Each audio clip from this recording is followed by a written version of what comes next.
Hello guys, it's me Samir and welcome to another blog. তো এখন যাচ্ছি নানার বাড়ি, মানে একটু পরে আমরা নোয়াখালী থেকে চলে যাব ঢাকা। তো নানার বাসায় যাচ্ছি আজকে তাল আনার জন্য। তো আমার ফুফু কল দিয়ে বলেছে তাল নিয়ে যেতাম, তো এখন যাচ্ছি তাল আনতে।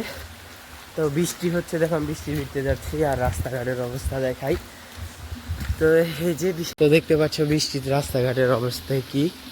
তো আমি ভিজে ভিজে যাচ্ছিলাম তাল আনতে নানার বাসায়। স্টেপের জুতা তো পড়তে আরাম আছে, কিন্তু বৃষ্টির ভিতরে অবস্থা খারাপ হয়ে যায়, কারণ নরম তো, বৃষ্টিতে তাড়াতাড়ি নষ্ট হয়ে যায়। আর এই সাইডটা অনেক সুন্দর একটা এনভায়রনমেন্ট। এটা হচ্ছে একটা গোরস্থান। তো এটা হচ্ছে নোয়াখালী সোনাপুরের আর এই সাইডে পড়ে গোরস্থানটা। এটা অনেক বড় একটা গোরস্থান। তো এই এলাকার মানুষের সবাই কবর এখানে দেওয়া হয়। গোরস্থানটা অনেক বড়।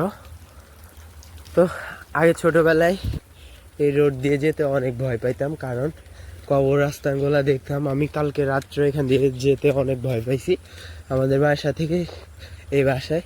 ও আরেকটা কথা বলি, আমরা কিন্তু এখন আমাদের নিজের বাড়িতে উঠিনি, আমরা উঠেছি আমার আপুর শ্বশুর বাড়িতে। এটা হচ্ছে আমার আপুর শ্বশুর বাড়ি এলাকা। তো দেখতে পাচ্ছ রাস্তাঘাট কত ভিজা। আর আমি যাচ্ছি এখন আমার নানার বাড়িতে। এই যে কি সুন্দর পানি আর পানি, এখন বৃষ্টির সময় যেহেতু। এই যে দেখো গোরস্থানটা, এটা হচ্ছে গোরস্থান। এটা অনেক বড় গোরস্থান, ওই যে ওই দিকে মাথা থেকে এই মাথা পর্যন্ত। আর এদিকে দেখো শাপলা ফুল ফুটে আছে।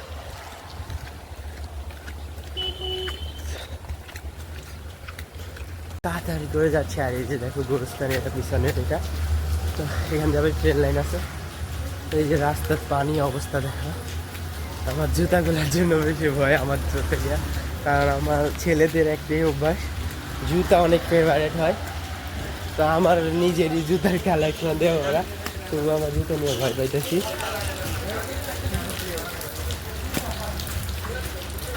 এখন রিক্সায় উঠে যাব।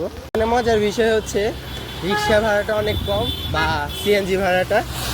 তো সিএনজির জন্য দাঁড়াই থাকবো এখন এখান থেকে, যেখানে যে 20 টাকা 10 টাকার বেশি নেয় না। আর আমাদের এখানে তো 300 টাকার নিচে কোনো সিএনজি রিজার্ভ নেয় না। তো এখন অটো বা সিএনজির জন্য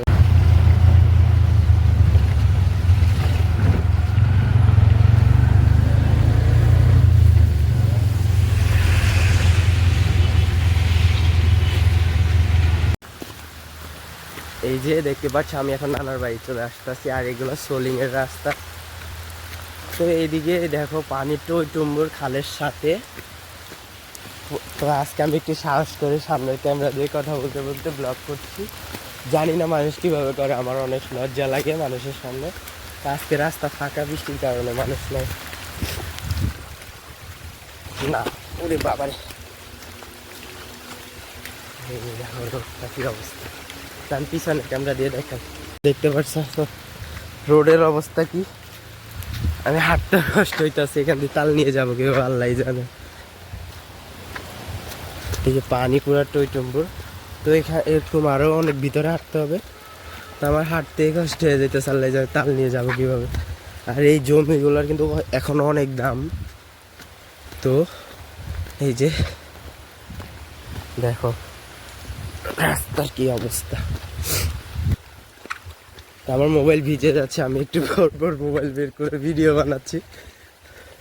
এই যে দেখো বাড়ি ঘরগুলো সব বৃষ্টিতে। এই যে কাঠের পোল, আমাদের এখান দিয়েও কাঠের পোল আছে না আমার বাড়ির এখানে। তো জানি না এখন কি অবস্থা। তো আমার হাঁটতে খুব কষ্ট হইতেছে, রোডগুলা তো ভাঙা, তাই জন্য।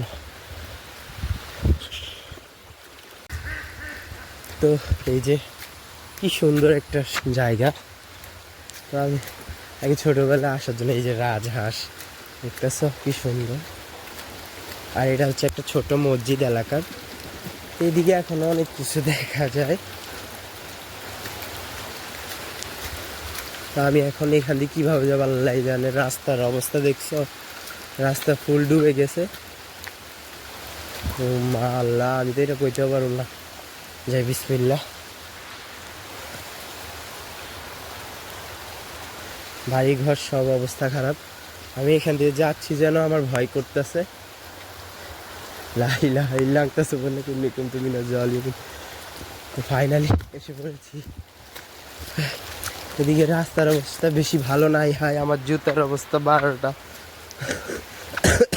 এরকম জানলে জীবনে আসতাম না। এতক্ষণ তো একটু হলো পাকা রাস্তা ছিল, কিন্তু কেমন অবস্থা খারাপ, মাটির রাস্তা, পুরা পিছলে অবস্থা। তো দেখতে পারতেছো মাটির রাস্তা পুরা, আর খালের সাথে মানুষের বাড়িঘর পুরা ডুবে আছে। তো এই অবস্থা জানলে আমি জীবনে আসতাম না।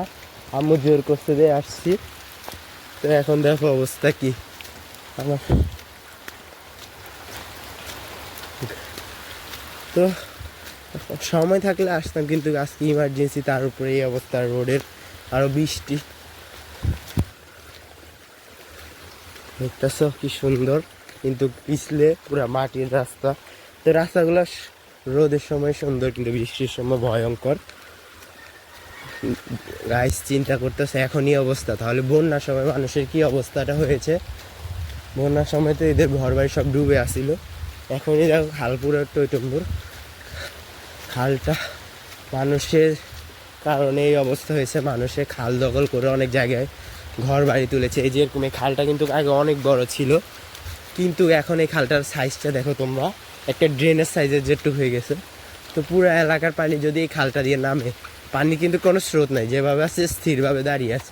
পানিটা যদি কোনো দিকে যেতে পারতো তাহলে মনে হয় পানি এত বেশি থাকতো না। আর এই যে হচ্ছে ওই যে ওইখানে হচ্ছে আমার মামার বাড়ি, আর এখান দিয়ে নানার বাড়ি।